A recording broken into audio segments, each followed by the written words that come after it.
तो kinetic theory and thermodynamics से question देखिए। N oxygen cylinder of volume 30 litre has 18.20 mole of oxygen. कि ये मान लो हमारे पास एक ऑक्सीजन का सिलेंडर है और इस कंटेनर का वॉल्यूम कितना है हमारे पास 30 लीटर। ठीक है, जिसको मीटर क्यूब में लिखूँ तो 13 × 10⁻³ SI यूनिट में बन जाएगा। और इसमें हमारे पास 18.2 मोल्स ऑफ ऑक्सीजन है। अब क्या हुआ, कुछ देर बाद हमने क्या किया, after some oxygen is withdrawn from the cylinder its gauge pressure. ध्यान देना, गॉज प्रेशर क्या होता है, किसी भी गैस का pressure with respect to atmospheric pressure, ये होता है हमारे पास गॉज प्रेशर, पी गॉज। तो अगर अपन को क्या करना है, अगर उसका एक्चुअल प्रेशर फाइंड करना है तो उस गॉज प्रेशर में अपन को एटमॉस्फेरिक प्रेशर ऐड करना पड़ेगा। ठीक है, तो सवाल ने बोल रखा है कि after some oxygen is withdrawn from the cylinder its gauge pressure drops to 11 atmospheric pressure. अब हमने जब इसमें से कुछ गैस निकाल ली तो कंटेनर का वॉल्यूम तो अब भी वही रहेगा, कंटेनर थोड़ी पिचक जाएगा हमारे पास, कंटेनर का वॉल्यूम तो उतना ही रहेगा। अब गैस निकाली तो गैस के मोल्स कम होने वाले हैं। ठीक है, और प्रेशर कितना हो गया, 11 गॉज प्रेशर के बराबर हो गया, मतलब फाइनली प्रेशर है दैट इज़ 12 ATM, जिसको लिख सकते हैं अपन 12 × 1 ATM की वैल्यू दे रखी है हमको 1.01 × 10⁵ पास्कल न्यूटन पर मीटर स्क्वायर होगा ना। और टेम्परेचर कितना है 27 डिग्री सेल्सियस, मतलब 300 केल्विन।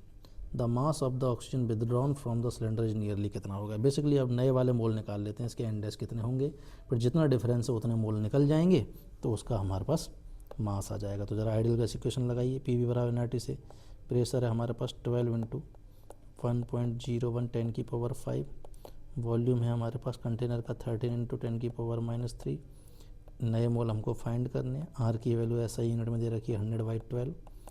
ठीक है, टेम्परेचर दे रखा है 300 केल्विन। सिंप्लीफाई करते हैं इस इक्वेशन को,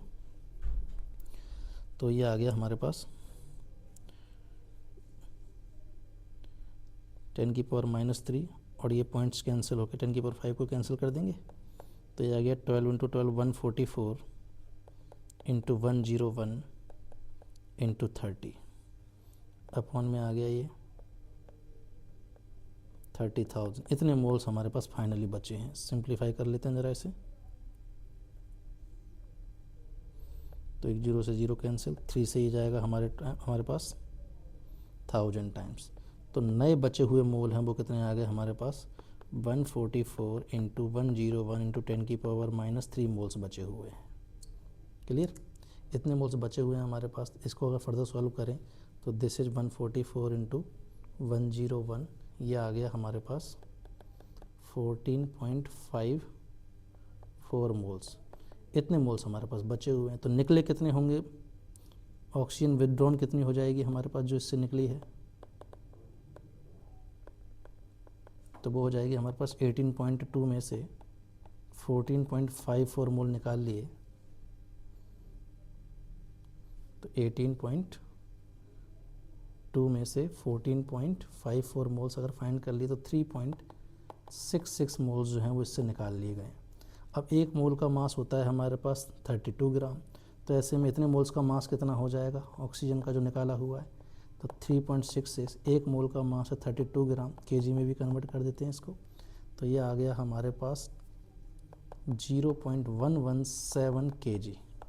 क्लियर, तो 0.117 kg जो मास है वो ऑक्सीजन का यहाँ से निकाला हुआ है। और इसके ऑप्शन देखते हैं, ऑप्शन काफ़ी क्लोज है तो इसलिए कैलकुलेशन अपन को क्लोजली करनी पड़ेगी। पहला है 0.116 है तो वेरी वेरी क्लोज है, ये हो जाएगा। 0.156 काफ़ी दूर है, 0.14 ये भी काफ़ी दूर, तो first option will be the correct answer. ठीक है बेटा।